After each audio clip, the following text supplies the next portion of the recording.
All right, so my name is Jessica Wright, and I will be moderating today's event. I have been with Corning for almost 6 years now. I spend about 70% of my time with the campus and events team. I primarily manage our talent community, so if you've ever been to our booth at a career fair, you'll have received some sort of follow-up email from me or a newsletter or something like that.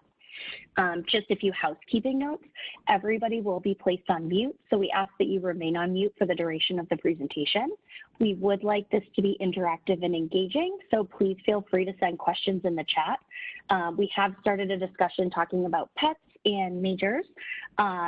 And if you're unsure how the chat function works, there's a little bar that pops up at the bottom. The chat will be located on the right side of the screen, and you can actually adjust the view and slide it up so that way you can see more than just a couple lines at a time. As you can see, our staff is all on video, so we highly encourage everybody to be on video so that we can see you. Don't be shy. So today's presentation I'm super excited for. As many of you are STEM majors, there are definitely times when technical discussions can get heated. So today's presentation will discuss how to keep debates positive and productive, even during times when you don't necessarily agree. Stacie VanSkiver is a human resource manager for Corning Environmental Technologies Global Engineering. So she has generously donated her time to be part of a weekly series on some really great topics that are targeted towards those beginning or early in their career. So I highly recommend you join as you're available or watch the webinars as they become available when we send out the recordings at the end of the week. So with that, Stacie, I'm turning it over to you. Okay, great. Thank you. Let me go ahead and share my screen. Good morning, everyone.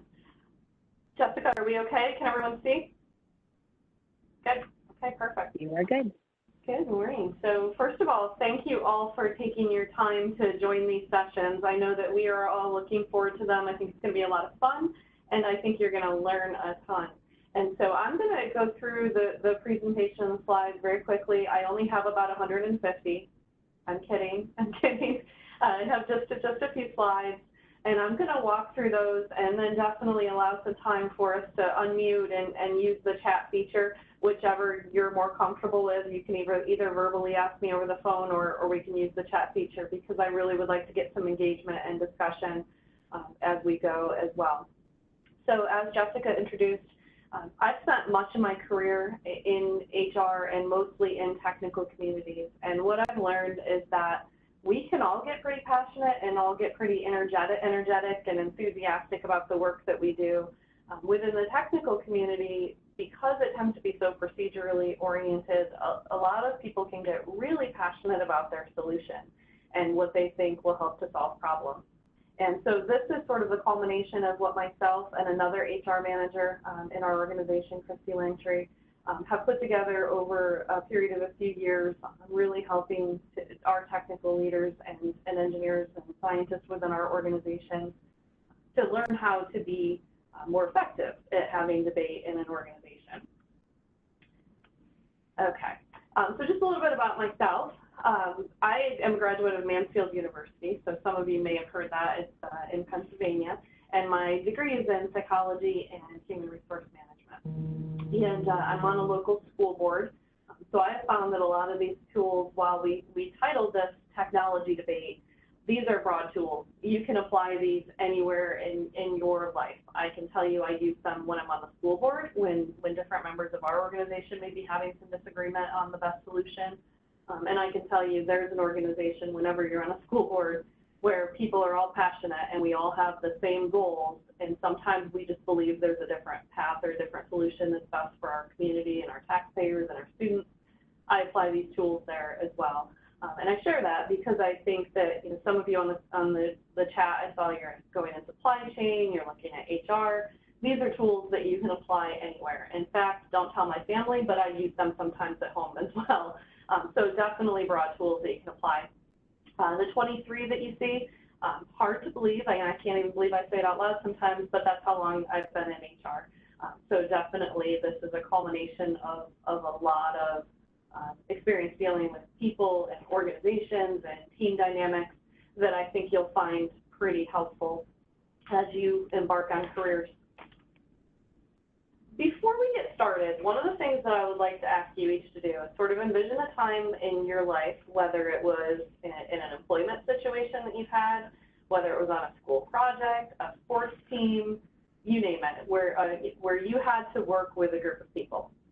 And in that situation, there was disagreement, whether it was the whole team couldn't sort of find unity and figure out what your goals were, or whether it was one individual on the team that had sort of a difficult personality and the rest of the team kind of found it difficult to work with that individual, or just you all were pretty passionate and had different ideas. And sort of have that situation in the back of your mind as we go through this, because what I'd like to challenge each of you to think about is, had you had some of these tools in your belt at that point, or been able to pull it out of your toolbox, do you think that you could have helped that situation to be more effective, to help the team to operate more effectively? Healthy debate in an organization is really critical. Very few of the world's best solutions came because somebody just had a eureka idea. Most solutions come from dialogue and conversation and idea sharing and brainstorming. And during that process, that can be where sometimes the debate comes up, or the disagreement comes up. Or what we have all seen probably numerous times is sometimes it's not heated debate and it's not heated disagreement. It's what I call the passive-aggressive approach, which is you don't have the dialogue, you don't have the exchange, you don't talk about it, but it's pretty clear from the interactions that there's disagreement. And frankly, throughout my HR career, regardless of which organization I've been in or which team I've been working with or which volunteer community I've been participating in, I find that more often than not, that's what's happening. People get reserved, they get quiet, they get shy, they don't share their ideas, they don't share their disagreement. That actually is more common than some of the heated debates. This presentation and the tools we're going to talk through, I think you'll find will help you in both of those scenarios. So why do I think healthy debate is really important, especially in a technology community? As Jessica said, many of you are in STEM programs. You will wind up working in an organization, I hope very much like Corning someday, like Corning someday. And what you'll find is that when people have a passion around the technology that they work on, or they've invested a lot of their time and energy into a technology, they can also find themselves very invested in what they believe is the solution. And this kind of idea generation that we're going to talk about, the idea of sharing ideas and really putting everything out on the table, can really help to bring forth, it can address the concerns that are on people's minds that oftentimes people aren't bringing up. It can help encourage good, solid discussion, which ultimately leads to the better solution and can take the group to a much better place. I think we've all heard sort of the minds of many will definitely bring you a better solution than the idea of one. And that's really what this presentation is about, is how do you draw that out in a situation where it's not happening naturally. One powerful voice in a room can shut a lot of people down. And I would ask you all to, again, we'll kind of virtually do this for a minute, but nod your head if you've seen that situation, right? We have a very vocal, a very direct person who tends to take over the room and share their ideas to the point that others either shut down or just plain not given the opportunity to share. And the tools that we're going to talk about will help in those settings to give you some tools and some words and some phrases. They're not going to solve everything. I'm going to put that caveat out right there. You will meet some people that the tools may not help you with, but I think you'll find that if you apply them frequently and you really build them into your toolbox to the point that you're able to engage them comfortably, it will be a huge catalyst for your career. Frankly, this is a skill that lacks in a lot of people, and it takes them many, many years to build. So the fact that you're already thinking about it, you're already engaged, and you've already enjoyed this discussion really will help you as you embark on a career to build some of those skills very early on and to join an organization with these skills already developing. It will be a huge help to you. The other thing that you've probably all seen is a bit of groupthink mentality, right? It's that kind of idea that one person comes up with an idea, and then somebody else at the table says, hey, great idea, and before you know it, everybody else is joining on that idea, but there's no adversarial thought, there's no other idea, there's no alternative solution, because the whole group sort of jumps onto a solution right away. The tools we're going to talk about today can help that, because that sort of group think leads to consensus, right? It gets people in a bit more harmony because they all want to take the same approach, but it leads to a solution and not necessarily the best solution. So we're going to talk today about how you can help create a culture where debate is encouraged, where there's creativity, where there's great ideas shared, and where good teams are able to sort of bounce things off each other, share ideas, share opinions, share concerns, discuss them, and really shape those ideas into becoming the best solutions that you can have in an organization or for a team. Leaders play a really important role in this. This sort of behavior and this sort of culture and this sort of environment does not happen naturally. It has to be created. And what you'll find as you get in your career and you get out into an organization is you can have it created, and it only takes one change to have it disrupted. How many of you have ever been in a situation where, think of a sports team perhaps, where you had a great team dynamic, a great team atmosphere, everybody got along, and then next year a new coach comes in, and they have new rules and a new style and a new approach. That happens in organizations all the time. And many of you may have taken a sort of org behavior class or something of that nature where you learn the phases of team development, and it always starts with storming, right? Anytime it's new, you're going to have that conflict of how are we going to interact as a team? And it takes a leader to help get an organization through that. And this little green box up in the corner is to remind us all that a leader is not somebody on an org chart. And if you take nothing else away from today's conversation, that's one of my key messages. A leader is anybody who acts like a leader. It's a manager or supervisor that's on an org chart with the anointed responsibility. Everyone can be a leader. And if you can go into a new organization or a new team and join as a leader from day one, and it doesn't mean that you get to start directing and bossing. No, that's not what I mean. I mean applying leadership skills day one. You will become incredibly invaluable to an organization that you join. And we're going to talk about a couple things and a couple tactics that you can do as a leader to help create this sort of a culture in an environment. One is, have that spirit of inquiry. Really strong leaders are not interested in winning. They're not interested in it being their idea that gets implemented. They're not interested in the credit. They don't care about who gets the credit for the idea. They are interested in getting to the best solution. They're interested in doing what's right for their organization. They're interested in thinking about what's best for the enterprise, as you say. They're really thinking about what's best for the company. And they ask a lot of questions. And I would encourage you all to think about a good leader that you've had, whether it be a teacher, a coach, a boss that you've had in a prior job. I think you'll find that if you really think about what that leader did best, it's that they were interested.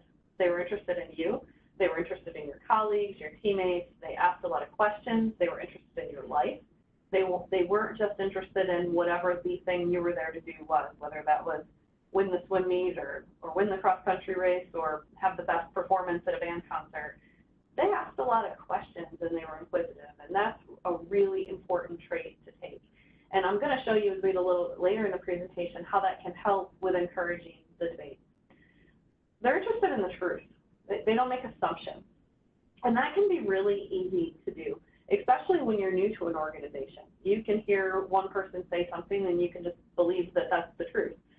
This ties back to the first one, right? The way you really test the truth is to ask a lot of questions.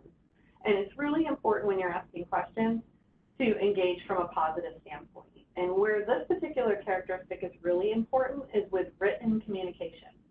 If anybody's on social media these days, you can probably know exactly what I mean when I say written text can be misconstrued. And it's really easy to read a written point of view and to make assumptions about that person. Either they're far left or they're far right or you name it. Insert the assertion that you can interpret from that statement. We all see them all day, every day, all over social media. Written text can be misconstrued.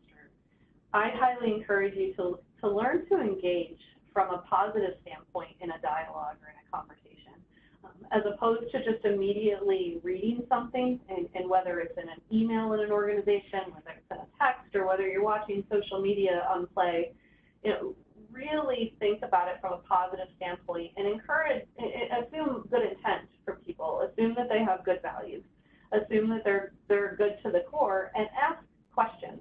And we're going to get to some tools later in the session that I'll give you that are specific questions that you can ask when you're trying to understand someone's point of view. The other thing I always remind people is to start with the desired outcome first, right? Have a clear agenda, have clear expectations. What are we trying to accomplish? It's really important to remember that when you're in any sort of a debate, you have to find common ground. You will never, ever, ever convince somebody to your point of view if you don't start with, can we mutually agree on this, right? Are we both aligned that we want to see this product be successful? Are we both aligned that we want to see our business grow? Are we both aligned that we would like to be successful in our careers and we want this to be a successful venture? Those sorts of questions can help to getting to a purpose. And if you don't have a purpose, you're never going to get to alignment or agreement with another individual. That's a really important thing to keep in mind as you go through this process. The other thing I would really encourage is give people the benefit of the doubt. Most people are good people. Most people want to be successful. Most people want to be liked. They want to be a part of a team. So it's really good when you're in a moment where you're sensing disagreement or emotion or hostility or any of those sorts of behaviors where you feel like that's what's going on, to remember that sometimes human beings get emotional. Sometimes we get passionate. Part of our strength, and it can be part of our flaw, depending on how we apply it and when we apply it. When you're in a moment where you sense that building and you sense that it's not building for the good, right? And you can tell the difference. You can tell good debate versus, ooh, this is not feeling very good. That's the time to dial back. Take a step back and reflect and say, am I part of the problem right now or am I part of the solution? Ask yourself that question honestly and restart with cooler heads. There's time you can do that in the middle of a conversation by saying something like, why don't we let cooler heads prevail here? I know that we're both passionate, we're both energetic, and we're both excited about this.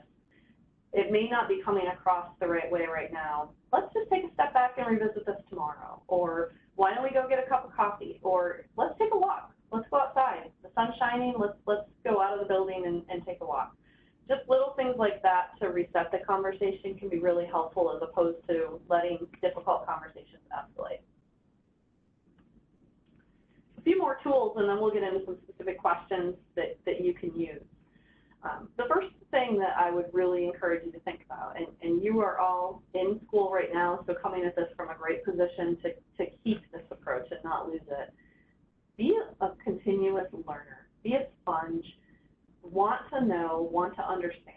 If you can start a role with that mindset and really try to get to underlying issues or underlying concerns. When there's a conflict, there's a reason for the conflict. Be inquisitive. Try to understand it. Ask questions. And the counter to this would be to make assumptions about why somebody feels the way they do or why they think the way they do. Our assumptions are almost always wrong. Almost always wrong. The other thing I'd ask you to really think about is that your team members you're in it together. You're all on the same team. And that, when you're in a different organization where you have different channels or different groups in the organization, it's important to remember that just because somebody sits in a different department or they have a different function, you all have the same goals for the company. But you might have different priorities for your department. And one of the things that I see that happens so often in organizations, regardless of which organization I've sat in, is that oftentimes different functions have different priorities and different things that they are responsible for tending the garden to. And many times where conflict arises in an organization, it's because each party in the conflict is trying with everything they have to meet the goals and needs of the priorities for their department or their team. It can really help to move through that conflict by elevating to what's best for the company. Let's start there. Let's start with what our goal is, and then let's work backwards from there to talk about the best solution. And we'll talk a a little bit more about that as we continue through this discussion. The other thing I really would like to make sure everyone understands is that if you see the movie Gremlins, I don't know how many of you have seen this. It's maybe kind of an old reference. If you haven't, I'll let you look it up afterwards. There's these little animals in Gremlins, and they're called a Mogwai, I think is the name of the animal. And if you've seen that movie, there's certain things that can happen that make the gremlins multiply. And one of them is you feed it after midnight. So the big no-no is don't feed the gremlin after midnight. And if you do, you're going to get more gremlins. I would encourage you to think of a bit of conflict to be like those gremlins. It is not going to go away by putting it in the dark and putting it at night, right? It's going to multiply if you don't address it. And so think about that a lot as you go through. You know, really understand that when you're having a conflict with somebody, that person is a good person. They want what's best for the organization just like you do.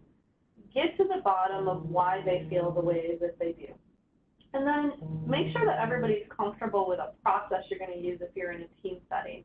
And we're going to talk a little bit about appointing somebody to be that person who's going to be the adversarial party in the conversation or try to really do check-ins and resolve that conflict. We're going to talk about how to apply that tool.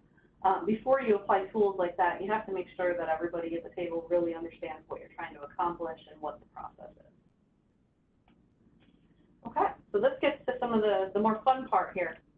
So sometimes people are really good at debate.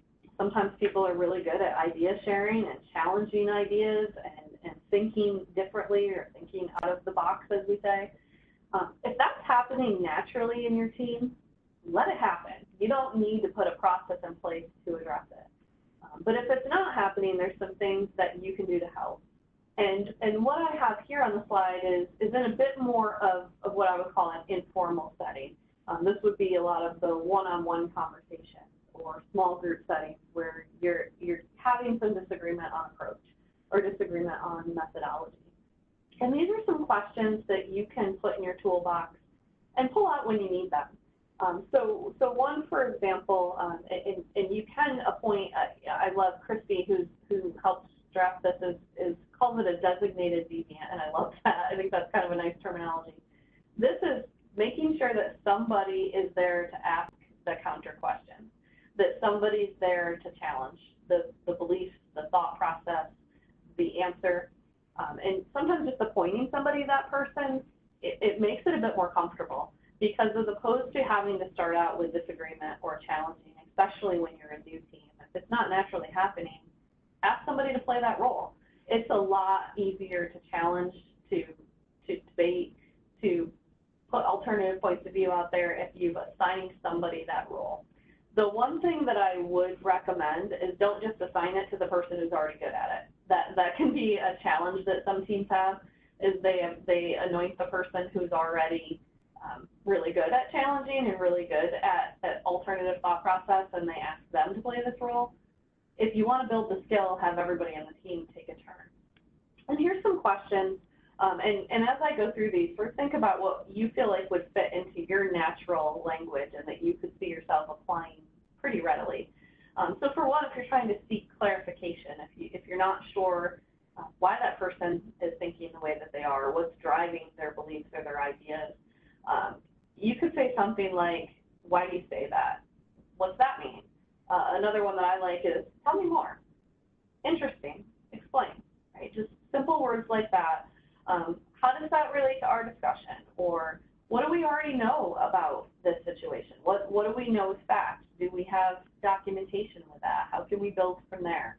Those sorts of seeking clarification questions can be really helpful when you're in a debate. The other thing I do want to point out here, I've done this training before, and I've seen people come back and say, Stacie, I tried that. It didn't work. Why not? Well, I say, well, tell me how you said it. And they'll say, well, I said, why'd you say that? You know, tone is everything in these questions, right? You're asking them in a very non-offending way, a very neutral tone, just asking for interest. Go back to what I said in the beginning. You have to be naturally curious. You have to be somebody who's not afraid to have an inquiry.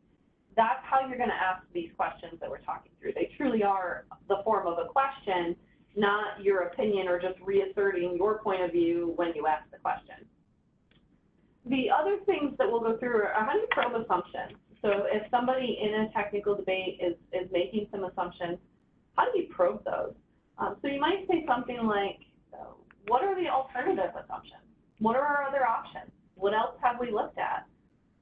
Okay, let's test your assumption. How would we verify that assumption? What evidence would we look for? What data would we look for? We know when we take this solution out into the organization, we're going to be challenged and we're going to be asked questions. Let's test ourselves here. What are our assumptions? What are we making assertions of, and how can we test those to make sure that we've come up with the best possible solution? What would happen if we did X? What would happen if we used this alternative? We don't even have to use my suggestion. Let's come up with a third scenario and let's test it out. What would happen if we went with those suggestions? Are there tools we could use? Are there engineering tools? And you'll all find if you go through your engineering courses, there's a lot we can use. Just reminding people to use the tools can sometimes be very helpful when you're probing your assumptions. If I were to say X, would you agree with that statement? And what that probing assumption is that you're breaking it down a little bit. So as opposed to looking at the whole solution that someone else is focused on, break it down a little bit. So if I were to say that pasta's the best with meatballs and marinara sauce, right? Break it down. Well, what would happen to pasta if we were to use sausage? And I recognize that's an incredibly simple idea, but just to give you a real life scenario where you would break down the solution. Finally, how do you probe reasons or probe evidence? So a couple questions you might ask there if you're looking for evidence are, well, what would be an example of that situation? Where has that happened in the past? Have we ever seen this issue before? Where? What happened? Do we know what led to that situation? How can we be sure that we're right? What else can we look at? What do you think caused that scenario? Why? What evidence do we have? What data do we have? And again, I can't say enough. Notice how I'm wording these questions. I'm not saying, how do you know? Prove it. What data do you have? And this sounds obvious, right? I think we can all sit in a session like this and we can say, well, of course you wouldn't say it like that. But when you're in the heat of a moment, or when you're really passionate about your ideas and you are excited because you just know you've got the perfect solution, keeping that tone of voice is a whole lot harder than it sounds. And so that's primarily why I would encourage, apply this tool when you're not in the heat of the moment, right? These are skills that you can use all the time. And the more natural that they become for you, the more natural they are to apply them when you're in a more heated debate. The other thing that I like to say, Christy calls it question the question, and I like to say sometimes it's change your question, change your mindset. What was the concern that you had when you just asked me that question? So it's a follow-up, right? When somebody is in a debate and they're challenging you or they're questioning you, you can say, I sense that you had a concern with my idea. Talk to me about that. What was the concern? Why did you ask me that question? I'm curious. Yeah, I'm curious is great. I'm curious. I'm interested. Help me understand. Those are great phrases that can bridge you in moments like that. So those are and come up with your own. You don't have to use mine. But have some phrases that are really helpful in conversations and bridging conversations. Do you understand why I'm asking this question? Those, if you do it well, are really well pointed and well phrased questions. So sometimes debate is really uncomfortable and it doesn't occur naturally. And here's a couple of other skills that you can apply when you have those situations.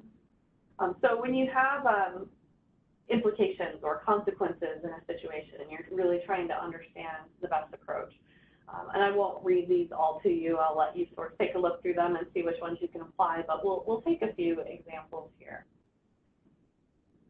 What I would recommend, oftentimes in a technical situation, you're trying to choose between 2, maybe 3 solutions. It's not usually like a people situation where 12 solutions can apply. It's usually pretty narrow. One of the things that you can do is encourage that you take each solution and each proposed answer and play it out. Let's take a look at what could happen and swap roles.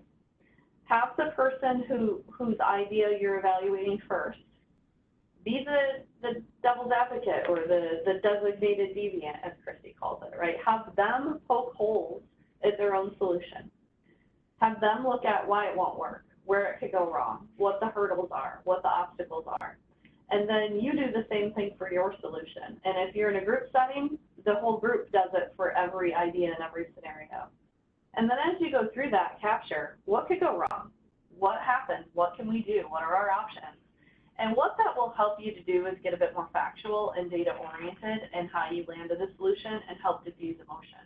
Because that's really what this is all about. Sometimes emotion is really helpful, but when the emotion gets in the way of the fruitful conversation and it stops you from being productive, it's not that helpful anymore. And so those are some examples of how you might use some of these questions to walk yourself through an exercise to help land a better solution. So what problems would going in this direction cause, right? How could things possibly go wrong? How would people interpret it if we went with a solution? Because for our HR program individual on the call, right, you can use a lot of these for people-oriented problems as well. You just slightly change the words, right? What would be the concerns if we went with this individual solution? Why are we worried about it? Right? Just little questions like that, instead of jumping to the solution, can be really helpful in facilitating good conversation. Next, we're going to do the same thing with probing viewpoints. And this one, out of everything we've talked about so far, is very helpful whether you're in a technical setting or whether you're having a debate on something far more personal, heated, and emotional. It's really trying to get to the understanding. And what I would encourage you all to take away is when you're in any form of disagreement or misunderstanding or miscommunication, you have to seek to listen, not to be heard.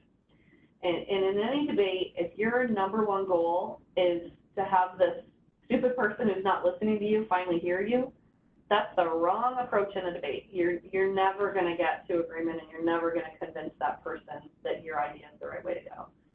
Instead, you really have to probe why that person feels the way that they do. And in that situation, you might learn, you might grow, you might realize that their solution really is the better approach. Or you might minimally at least get them to hear you because you took the time to hear them. They may get done talking and you may still be convinced of your solution, but you're going to be a lot more likely to get them to hear you if you take that time first. So how do you probe somebody else's viewpoint? You might say something like, well, what other options did you look at? What other alternatives have we examined? Is there another way we could look at this? Are there other things that we haven't considered? My favorite, I mentioned it earlier, I'll pull it out a few times during this presentation, is tell me more. Give me your thought process there. Help me understand the context. What's leading you to your personal viewpoint or point of view? I'm truly interested.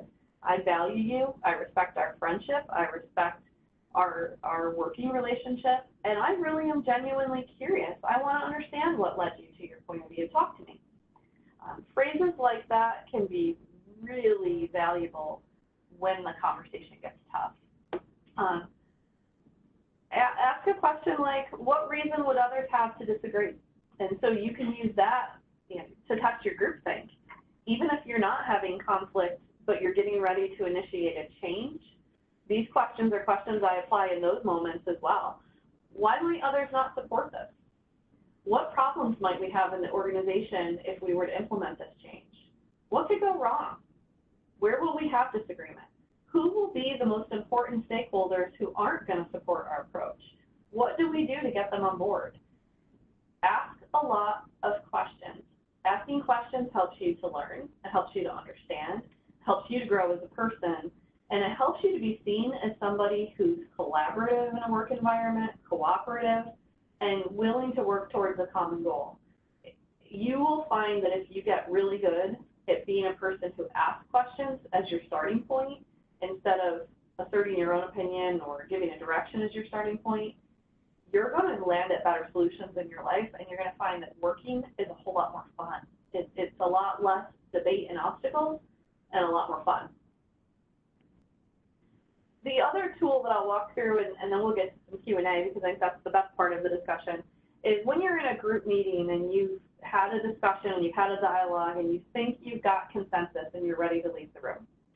I will tell you that if there's more than one person in the room, you probably don't have consensus. Even if you've just spent 4 hours debating, you don't have full consensus, especially if you're in a setting, and again, I'd ask you all to think about it because you've all got an example of where you were at a time where you thought the whole group was in agreement.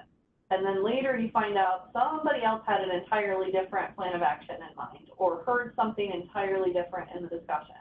It happens all the time at work. Is it because we're bad people? No.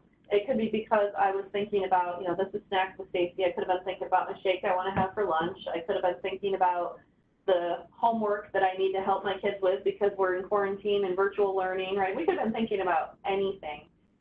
It's a really good tool to, when you're in meetings, do a check before you leave the meeting. And this tool alone can help you avoid a ton of organizational conflict later, because often that's how conflict starts. You're all in a room, you all thought you agreed on something, and then you come out of the room and people start to act or approach the situation differently than you thought the team unified on. Here's a few things you can do to check that situation. Before you leave the room, have somebody who's the anointed harmony keeper, I don't care what you call it, somebody who's responsible for team dynamics, and go around the room and say, we have all agreed to the following. Jessica, are you good? Karen, are you good?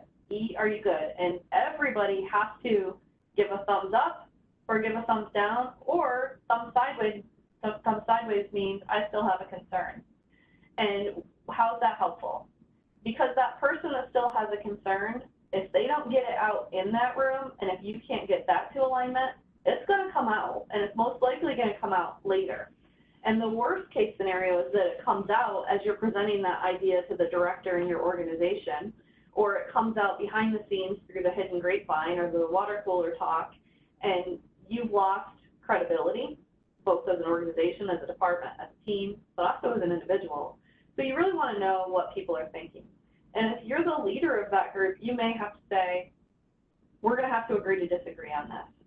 But at least every individual in the room was heard, and that will take you a long way towards effective discussion. A couple other tools that I've used that are very similar are asking everybody to go around the room at the end of a meeting and say, let's capture the key messages of this meeting. This is going to be our meeting minutes and what we're going to send out. I saw Mia's name earlier. Mia, what is one thing you heard today that we're going to do when we leave this room? Amanda, what is one thing that you learned today? Jessica, what's one question or concern that you have before we leave?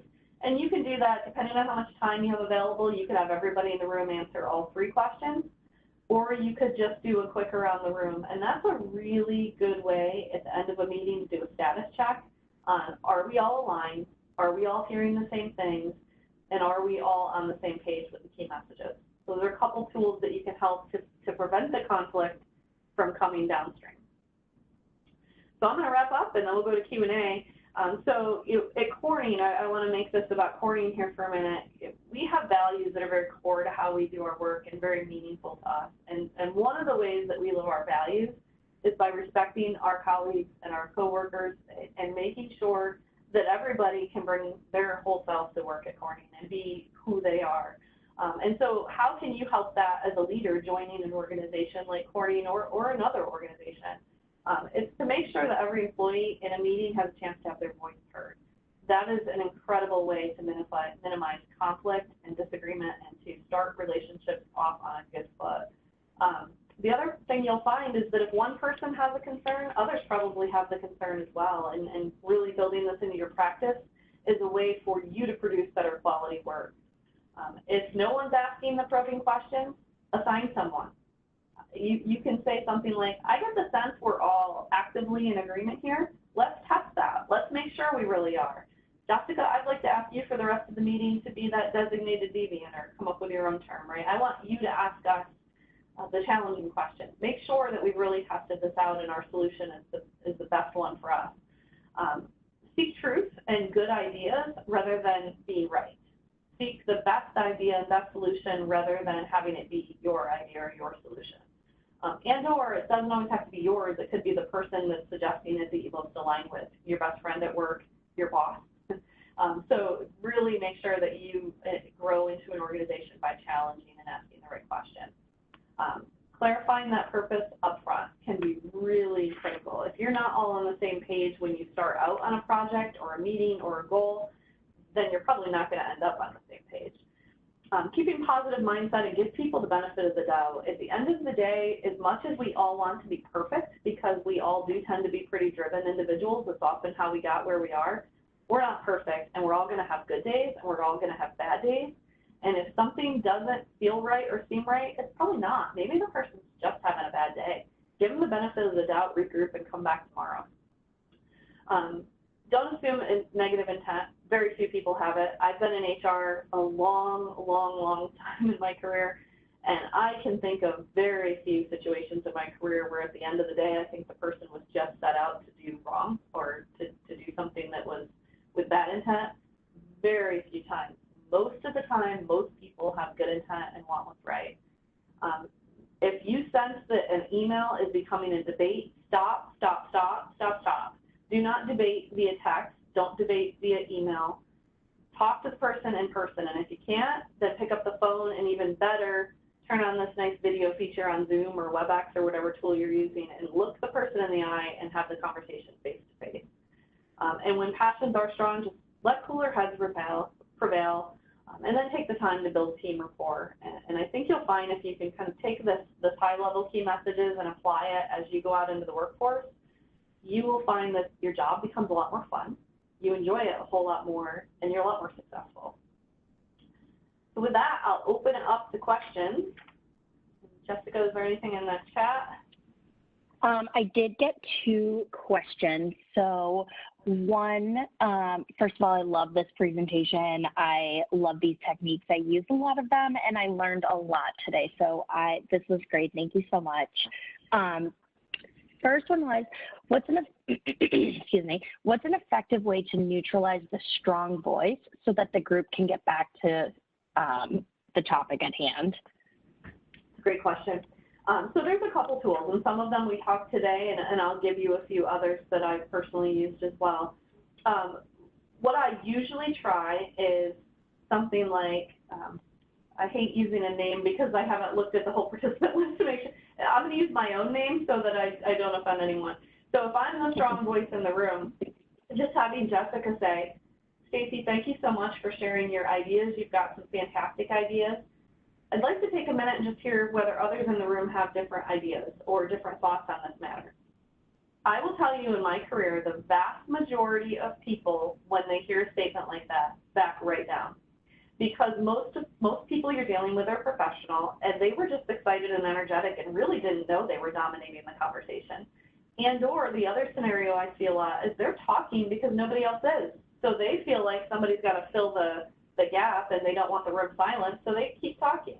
So most people, just something like that is enough to have them back down for a bit. Just saying something like, let's try the thumbs exercise, right? It seems to be that Stacie has some pretty strong ideas and some pretty strong thoughts on this. Let's just take a minute to see with the thumb exercise, where are we all at? And you can't wait and do that when you're in a heated debate. That has to be a tool that you apply in your team pretty regularly so that it's comfortable when things get real, right? It's easy. You know, maybe you do that to decide we're going to order in lunch on Friday. Where are we going to order it from? Olive Garden or Red Lobster? Thumbs up. Like, if you can get in the habit of using that tool, it makes it a whole lot easier when you need to use it because somebody's heated or emotional or difficult or just a strong personality. So that's one thing I would recommend. If the problem continues, you know, if it's a one-time, one meeting, we're all going to have those days where we're all, you know, we're good at what we do, and that's how you get employed, and we're all going to have those days. I probably wouldn't say a whole lot after one meeting like that unless you feel like somebody on the team ended up really feeling pretty hurt or damaged by the meeting.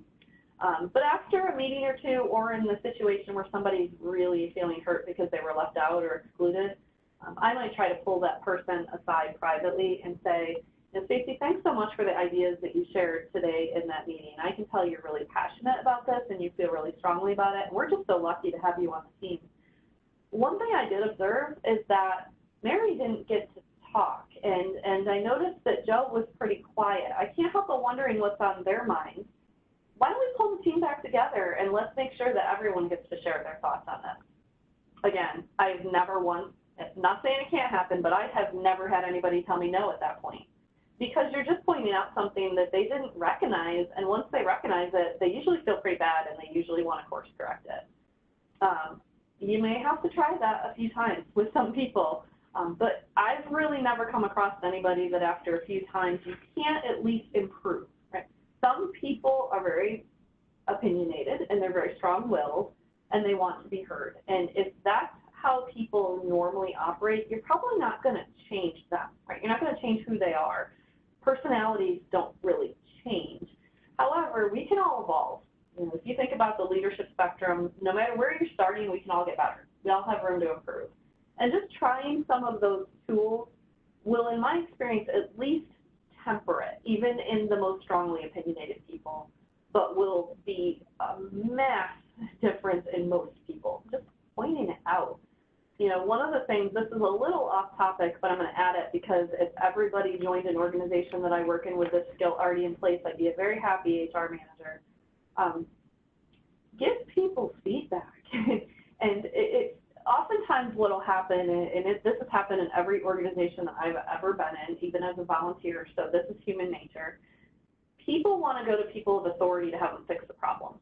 So they'll come to HR, they'll come to the manager, and they'll say, did you see Mary in that meeting? Whew, she was really opinionated today.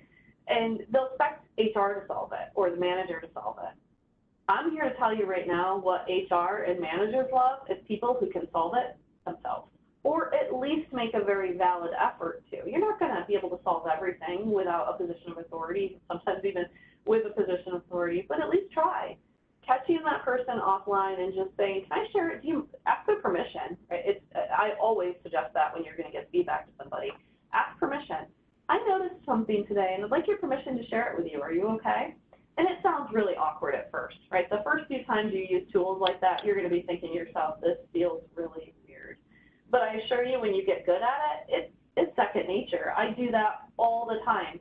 And I have yet to have somebody say, no, keep your opinions to yourself. And people don't say that. They say, sure, what did you notice? And they're then welcoming the feedback. And sometimes people get defensive when you give it to them. Sometimes they do. If I've noticed that people don't take feedback well, I change my word. And I actually have another, this presentation that we're sharing is part of a series that myself and Christy have worked on within our division of little short modules to help people develop professionally. And another one that I use is called advice versus feedback. And it really is just change your word. Do you mind if I give you some advice? And here's the difference. Feedback is looking back by nature. That's why we call it feedback, right? It's giving somebody constructive criticism based on something they actually just did. And therefore, it is hard to receive. Why? Because I can't take it back. I can't change what I did. But if I say, can I give you some advice for something you might want to think about next time? Sure. And guess what? I can shape that. I can fix it. I can grow going forward. It is so much easier for people to hear. Those are a couple tools I would try. Thank you. We did have another question. So how do you talk to colleagues that do not speak about their concerns in meetings, even though they were asked if they had any? Yeah, so that's a great question. And some people are just really quiet, shy, reserved. Oftentimes what you find is they've been burned before. They shared their idea, they felt like they got treated poorly, or sometimes it's as simple as the team didn't go with their idea and then therefore they were hesitant to share ideas again. And so the advice I'm going to give is very similar to what I just said. I wouldn't talk to them during the meeting. Give them the opportunity in the meeting, and if they choose not to take it, that's fine. Don't push them in public or in front of others. You know, I always say never give a public performance review. That doesn't go well.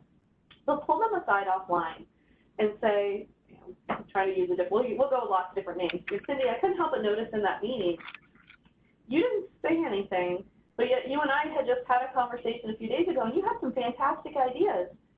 How can I help you with sharing them? They might just say, I'm not going to share them. If every time I share them, the whole team doesn't listen. well, then you can give them coaching on how to share their ideas. Or they might say, I just get really shy. Okay, well, how about next time we stage it this way so that I help you to get your idea heard? Or what if we facilitate a brainstorming session so that everybody in the room has to put out ideas no matter how stupid we think they might be, right? We all put them on the table. Something like that can be really helpful to get somebody comfortable sharing ideas. The other thing that I might do if I see that's a prevalent problem in a team is talk to the others on the team without giving a name and say, I couldn't help but notice that we have some quieter members of the team, and they're a bit more introverted, but I know they've got great ideas. Let's all really work to be really supportive of each other when we give ideas. Even if we don't agree with them, there's processes for evaluating the quality of the idea, but I think this team dynamic is really important. So what process can we use? And just getting the whole team aligned to the fact that we're not hearing every voice in that room and what can we do about it can be really helpful. Yep, and then we actually have one really good question. What's the toughest professional situation you've had to navigate, and how were you able to address your concerns in a productive manner? Wow, that's a great question. And 23 years in HR, there have been a lot of them. And I obviously can't speak too specifically to some of the situations, but let me tell you the types of situations that I find are the most difficult. Let me use one that I can probably speak fairly openly to and speak to this pandemic. We went from early January setting our goals and objectives for the year. I, in particular, have been part of a really strong, growing business. Exciting time, lots of new employees into the organization. We had so many things that we wanted to work on this year from an HR perspective and really continue to drive our organization and grow our organization. And literally what felt like overnight, we were in the middle of a business continuity plan that no one could predict, right? Who predicts that you're going to go into a truly global pandemic that's going to impact every region you operate in, every industry, every sector, we all build continuity plans, but I can tell you no one builds them thinking of something like this, right? And so it was tense in the beginning. People were worried about their own safety, worried about their own health, worried about their family's health, trying to adjust. I used a good example. I have a 17-year-old and a 13-year-old son. My 17-year-old's taking college-level chemistry. I'm in HR, and I am not a scientist by any stretch of the imagination. Trying to teach my son and help him to learn college-level chemistry at home was just a tad bit of a stressor for me, right? And, I'm a social butterfly. I want to be with my friends. The way I regroup my energy is to go out, to do things, to be out in the world, to hike. I couldn't do any of the things that I enjoy doing, so my stress level was probably as high as it gets. And I was working with colleagues who were, for their own reasons and their own change that they were managing, they were in the same place, right? And yet we had to pull together as a leadership team and respond very quickly because our entire organization and our customers, they don't care that we're going through personal stress, right? That's not really what's on people's minds. They want to be led in a moment like that, right? They want to know that if they're going to be an essential worker and they're going to report to work, that we've done everything in our power to keep them safe. And so really that was a time where I needed to apply some of these skills and some of these tools that we used. And there is no textbook for how you need to thermal screen people coming into a workforce or how you have people showing up in an office every day or on a manufacturing floor wearing masks. Right? That's not something that you just go to SHRM 101 and they tell you how to deal with that as an HR manager or as a leader. And we certainly didn't always have, we all have the same goal. We all believed that we wanted to keep our employees safe and that we needed to meet customer demand and that we needed to keep our business as sound as possible through probably one of the toughest global economic periods we'll all ever go through. And so I applied a lot of these tools throughout the last few months to get our leaders together in a room. And when I say in a room, I mean in a room because mostly it was just like we're meeting right now, which was new for us. I typically work very closely in an office environment with all the leaders that I support. And we rarely have conference calls. And we had to overnight learn how to effectively get work accomplished with all of us on the phone. And so I pulled out a lot of the tools that you saw here, and I would tell you we've very successfully navigated some really difficult waters because we kept our common goal in mind, and the goal was employee safety and meeting customer requirements.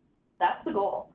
And as long as you know that, and you know that I'm a good person, and that at the end of the day, I'm going to do everything in my power for the employees of this organization, and as long as I know that the leader that I'm working next to is a good person and will do everything in their power for the leaders of this organization and make sure we're a viable business, we're meeting customer demand, we might disagree on how we get there, but we're going to let cooler heads prevail, and we're going to get to the right solutions. And we've done that and really navigated very successfully through a very trying time.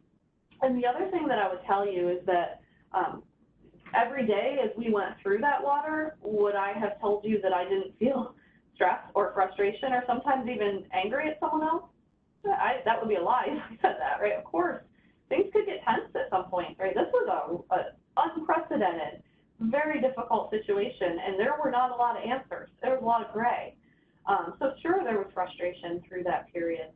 But what kept me going through it was trusting in my peers because of the good relationships we built using these techniques before, knowing that we had disagreement before, and knowing that we were going to work together to find a solution, and knowing that I trusted this team and the solution we were going to find was going to be the best possible solution we could find for our people and our organization.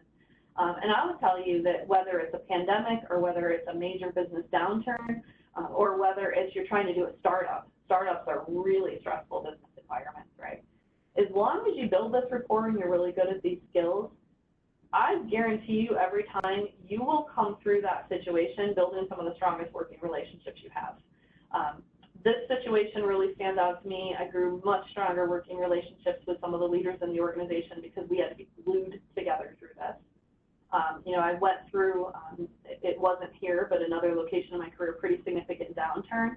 I'm still very good friends with most of the leaders I went through that with, and it wasn't because we had harmony and kumbaya and hugged the whole time. It was because we respected each other, and we disagreed, and because we disagreed, we got a better solution.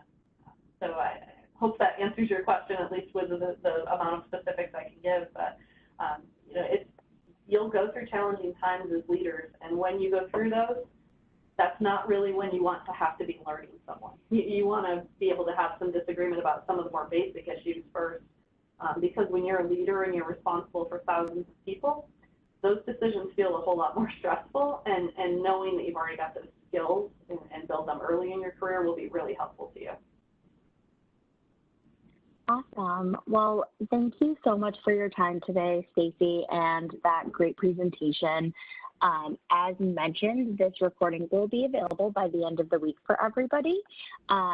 This is actually part of a weekly series, so I highly recommend that you attend. Stacie has a lot of really great topics for all of you. So thank you, everybody, for your time.